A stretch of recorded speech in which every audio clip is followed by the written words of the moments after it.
ब्रह्माणं विदधाति पूर्वं यो वै वेदांश्च प्रणोति तस्मै तं देवमात्मबुद्धिप्रकाशं मुमुक्षुर्वै शरणम् अहं प्रपद्ये। ओम शांति शांति शांति। शंकरं शंकराचार्यं केशवं बादरायणं सूत्रभाष्य कृतौ वंदे भगवन्तौ पुनः पुनः। ईश्वरो गुरुरात्मेति मूर्तिभेद विभागिने व्योमवद्व्याप्तदेहाय दक्षिणामूर्तये नमः। गुरुर्ब्रह्मा गुरुर्विष्णु गुरुर्देवो महेश्वरः गुरुः साक्षात् परं ब्रह्म तस्मै श्रीगुरवे नमः। वसुदेवसुतं देवं कंसचाणूरमर्दनं देवकी परमानन्दं कृष्णं वन्दे जगद्गुरुं। कृष्णं वन्दे जगद्गुरुं। परम ब्रह्म परमात्मा भगवान श्री कृष्ण के श्री चरणों में सत सत नमन करते हुए, आश्रमस्थ महात्माओं के श्री चरणों में सत सत नमन। भगवत प्रेमी श्रद्धेय भक्तवृंद, भक्तिमयी माताएं, हम लोग विचार कर रहे थे, भगवान ने पहले अंग का वर्णन किए थे, मतलब बहिरंग साधन। ये जो है,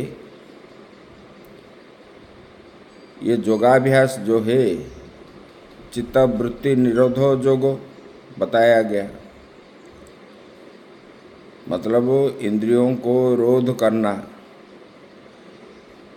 वृत्ति मतलब जो इच्छाएं हैं, इच्छा न करना, इसको योग कहा जाता है। इच्छा के कारण ही मन भ्रमित होता है, इधर उधर जाता है। अगर हम इच्छा नहीं करेंगे तो कर्म में मन नहीं लगेगा। कर्म ही, इच्छा करने पर ही कर्म बनता है। इच्छा अगर नहीं करेंगे तो कर्म नहीं बनेगा। तो इसके ऊपर भगवान ने पहले अंगों का साधन बता दिए। विषय को ग्रहण करने पर अंगों के द्वारा मन भ्रमित होता है। अभी अंगी का साधन बताने जा रहे। ये अंगी का साधन जो है, इस प्रसंग में भगवान ने अंगी का वर्णन करते हैं कि उत्तम फल प्राप्ति के लिए। उसमें इसी श्लोक में शास्त्र में जैसे कहा गया है, उसी रीति से ही योगाभ्यास करना चाहिए। उसमें बताए एकांत स्थान में रहना चाहिए और अकेला रहना चाहिए। अंतःकरण और देह को संयमित रखना चाहिए। यहाँ पर जो बताए,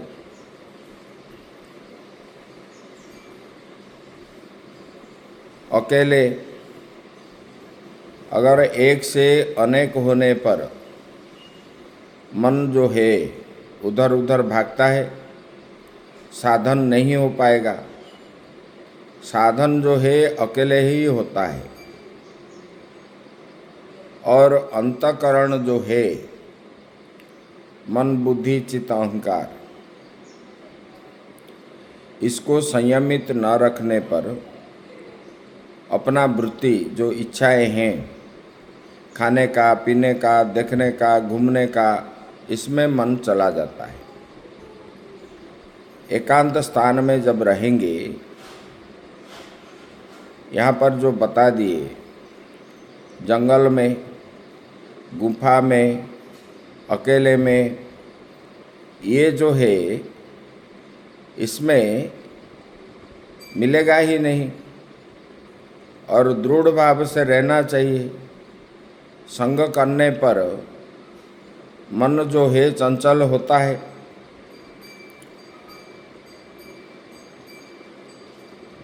इस पर बोलते हैं सबको समाहित करना चाहिए, अंगों को, मतलब अंतःकरण और एकांत स्थान में स्थित हो, अपने देह को संयमित रखे, ना घूमना फिरना है। हम लोग आज जो खाते पीते चलते, इसमें मन भी ये होता है। जैसे हम खा रहे हैं, इसमें सूची भी रहना चाहिए। खाने के बाद कुला करना चाहिए। जैसे गंदा वस्त्र पहनने पर मन प्रभावित होता है, मन अच्छा नहीं लगता। पवित्रता चाहिए। पवित्रता होने पर, जैसे मतलब धुली हुई वस्त्र साफ सुथरा होकर के बैठने पर मन प्रफुल्लित होता है। ऐसे यहाँ पर देह को भी सूची में रखना चाहिए। लघु शंका जाते हैं तो धोना चाहिए और हाथ पांव धोना चाहिए। 3 बार कुला करना चाहिए। गुरु शंका जाने पर शौच होना चाहिए। मिट्टी से हाथ धुलाना चाहिए। खाने पर कुला करना चाहिए और हाथ धोना चाहिए। ये सब जो सूची के बारे में, ये सूची होने पर ही मन पवित्र होता है, मन में एकाग्र होता है। सूची न रहने पर हम खा पी करके बैठेंगे, अगर कुला नहीं करेंगे। अगर कुला नहीं करते, जो मुख में लगता है वो लाल की वजह लाल निकलेगा।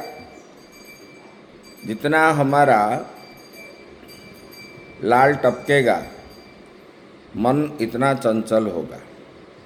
इसलिए ये सब सूची के ऊपर कहा गया है। बाहर से जाके आते हैं तो पाँव धोना चाहिए, सोने से पहले धोना चाहिए, हाथ पाँव मुख आदि धोना चाहिए। ये सब पवित्रता के लिए कहा गया है। जितना जितना पवित्रता रहेंगे, मन इतना शांत रहेगा। और उसके साथ साथ श्रद्धा भी कहा गया है। शास्त्र में जो बताया गया उसको भी पालन करना चाहिए, और गुरुमुख से जो सुनते हैं उसको भी पालन करना चाहिए। ये बता दिए। बोले कि एकांत स्थान में अकेले रहना है, अंतःकरण को समाहित करना है, देह अंतःकरण और देह को संयमित करके रहना चाहिए। और जो ध्यान करने वाले जोगी गिरी गुहा आदि, मतलब गुफा में रहना चाहिए। किसी का सहायता न ले करके अंतःकरण को समाहित करे, ये बता दिए। यहाँ पर अंतःकरण और देह को ध्यान जोगी जो है संयमित करना चाहिए। और मन में किसी भी प्रकार की इच्छा नहीं रखनी चाहिए। सामान भी ज़्यादा इकट्ठा नहीं करना चाहिए। ये अंतःकरण को समाहित रखने के लिए अगर ज़्यादा सामग्री हम इकट्ठा रखेंगे तब ये होगा, ये बता दिए। अभी ये जो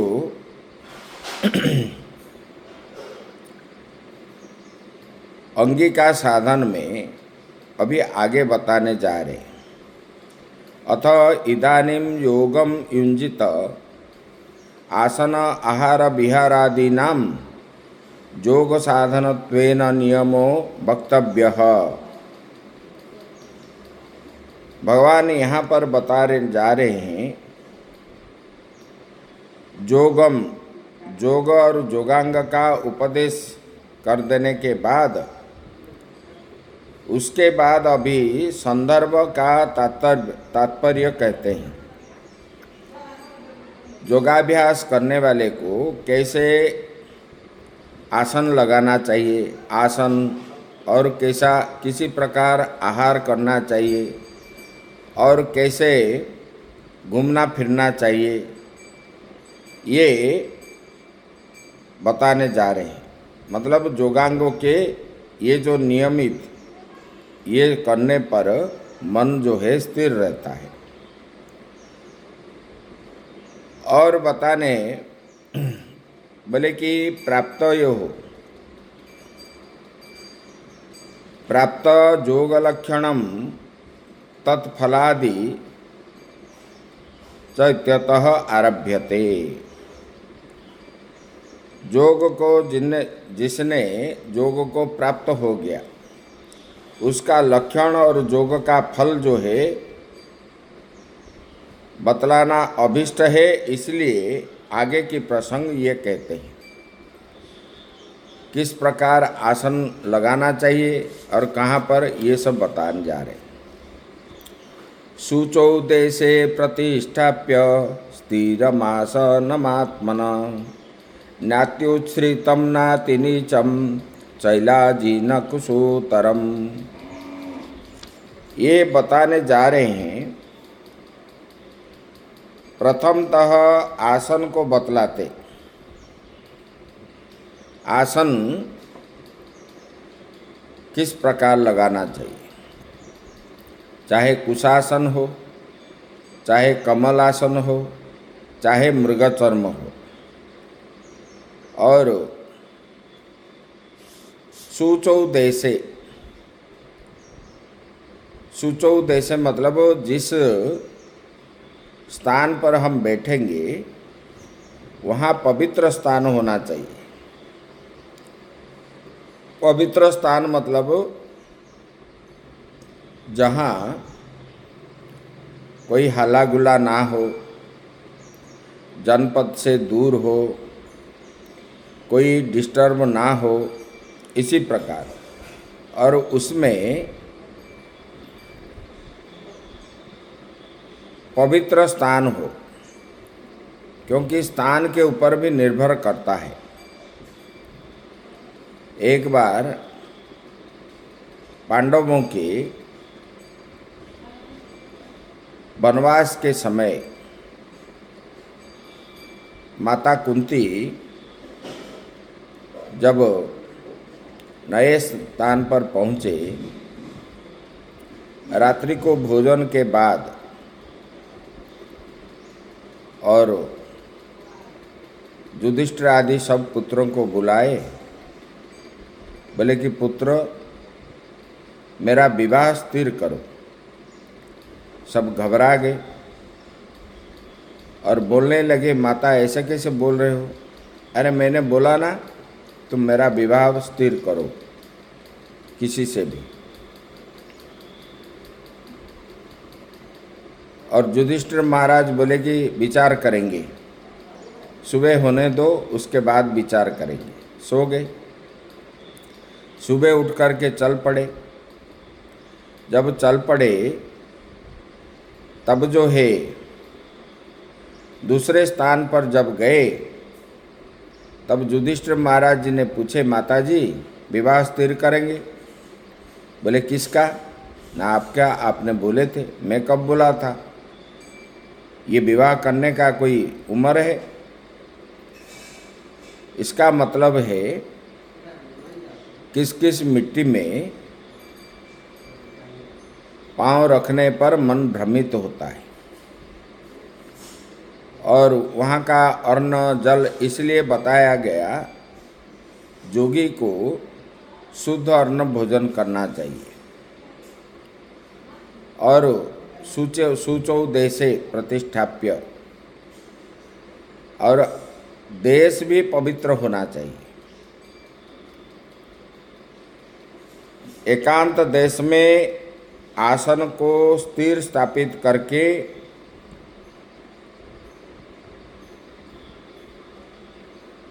जो अत्यंत क्या है वो बता रहे हैं, ना ऊंचा हो ना नीचा हो, जिसमें सबसे नीचे कुसा है, उस पर मृगचर्म, उस पर वस्त्र बिछावे, ऐसे आसन स्थिर करके बैठे। कुशासन के ऊपर कोई कमल आसन हो या कोई रेशमी वस्त्र हो जो बैठने के लिए नरम रहेगा। यहाँ पर जो बता रहे शुचौ शुद्धे शुचि देश में विविक्ते स्वभावतः संस्कारतो वा देशे स्थाने प्रतिष्ठाप्य स्थिरम अचलम आत्मानम आसनम, संस्कार से पवित्र बना लिया गया ऐसे स्थान में अपना ही आसन अचल भाव से स्थापित करे।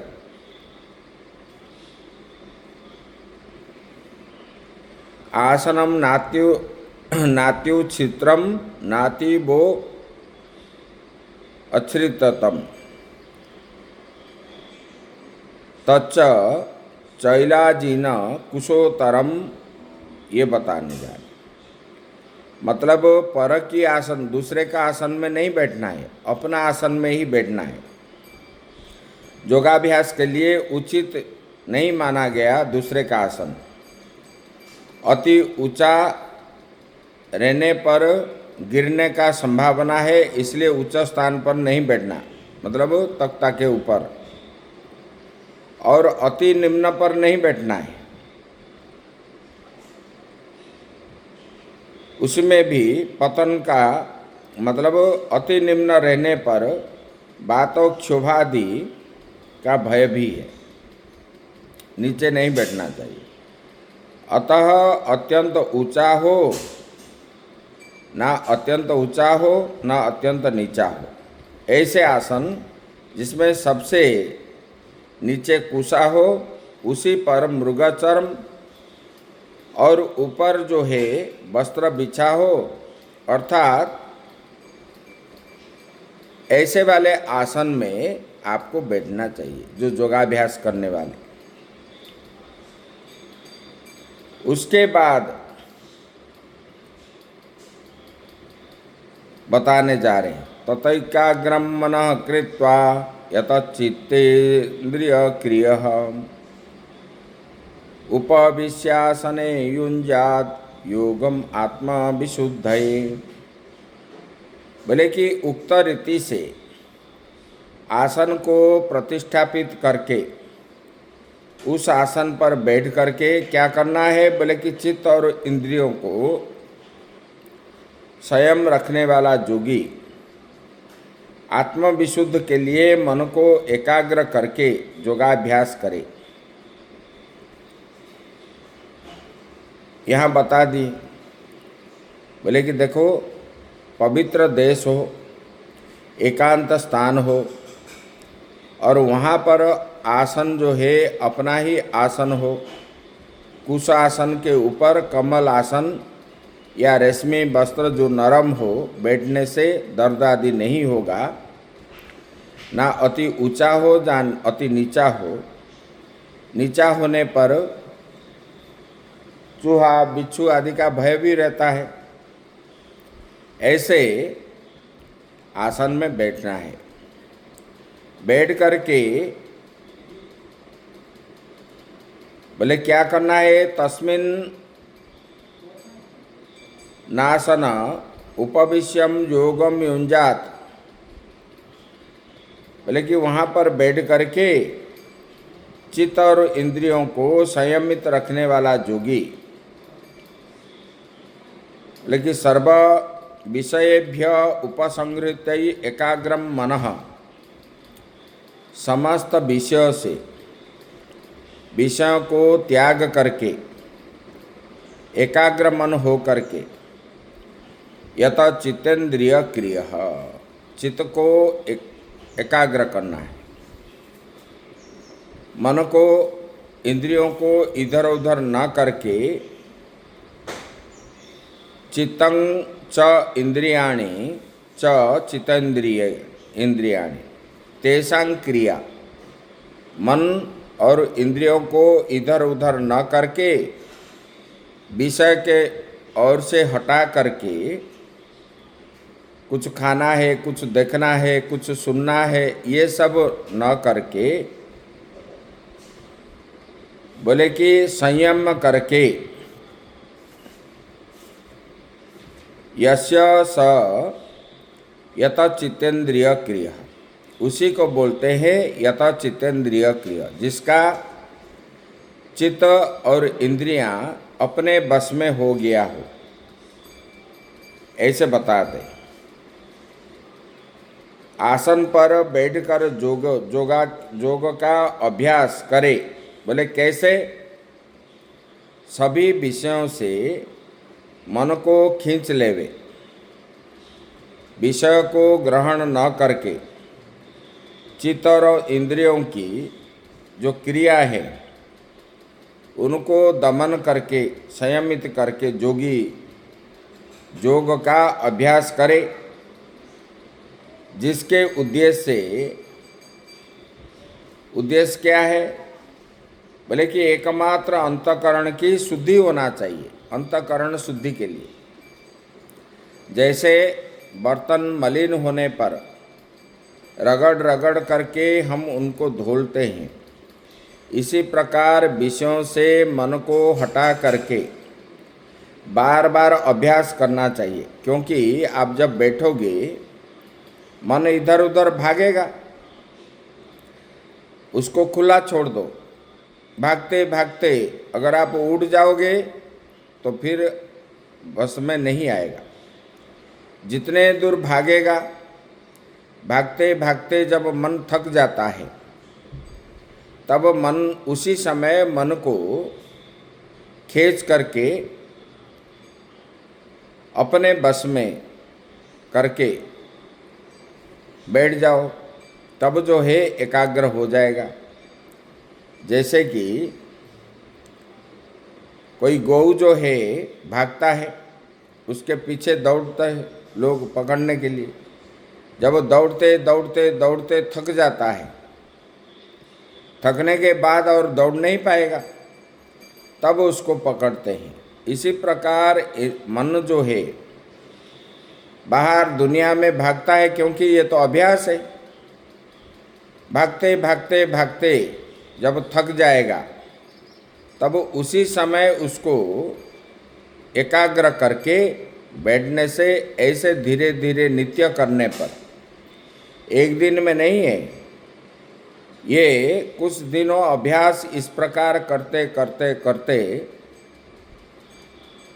मन एकाग्र हो जाता है। अंतःकरण जब शुद्ध हो जाता है, परमात्मा ज्ञान की उत्कट इच्छा उत्पन्न होती है। जब आपका अंतःकरण जब तक शुद्ध नहीं होता है, तब तक आत्मा के बारे में जानना मन नहीं लगता। जब अंतःकरण शुद्ध हो जाता है तब आत्मा परमात्मा को जानने के लिए मन में इच्छा होती है। इसलिए पहले अंतःकरण को शुद्धि करना चाहिए, तत्पश्चात जो है चित्त स्वभावतः समाहित हो जाता है। उसके बाद अपने आप ही चित्त एकाग्र हो जाता है। योग का अंतिम फल है तत्व साक्षात्कार, जो शुद्ध एवं शांत अंतःकरण में ही संभव है। तत्व साक्षात्कार मतलब आत्मा साक्षात्कार कब होता है? जब शुद्ध एवं शांत जिनका अंतःकरण है, इनके लिए ही संभव है, बाकी नहीं है। आत्म साक्षात्कार योगांग का उपदेश भगवान श्री कृष्ण कर रहे हैं। इसलिए एकांत स्थान में बैठना चाहिए और देश भी मिट्टी जो है पवित्र होना चाहिए। अगर नहीं है, उसी देश को भी हम वातावरण को शुद्ध रखना चाहिए, बनाना चाहिए। और ना ऊंचे स्थान पे बैठना है, ना नीचे स्थान पे। ऊंचा स्थान पर बैठने से गिरने का संभावना है और नीचा बैठने पर चूहा बिच्छू आदि का भय है। इसलिए ज़्यादा ऊंचा ज़्यादा नीचा नहीं बैठना चाहिए। बैठने के बाद अपने अंतःकरण और चित्त को एकाग्र करना चाहिए। तब जो है धीरे धीरे धीरे उनको जब अंतःकरण शुद्ध हो जाता है, ये दीर्घ दिन का अभ्यास है। ये करने पर ही, जब तक अंतःकरण शुद्ध नहीं होगा तब तक आप आत्मा परमात्मा के बारे में जानने की इच्छा नहीं होगी। जब हो गया है तब जोगी जो है अपने चित्त इंद्रियों को समाहित करके परमात्मा में ही उनका मन लग रहा है। आगे की चर्चा जो है हम लोग कल करेंगे। ओम पूर्णमदः पूर्णमिदं पूर्णात् पूर्णमुदच्यते पूर्णस्य पूर्णमादाय पूर्णमेवावशिष्यते। ओम शांति शांति शांति। शंकरं शंकराचार्यं केशवं बादरायणं सूत्रभाष्यकृतो वन्दे भगवन्तौ पुनः पुनः। ईश्वरो गुरुरात्मेति मूर्तिभेदविभागिने व्योमवद्व्याप्तदेहाय दक्षिणामूर्तये नमः। ओम शांति शांति शांति।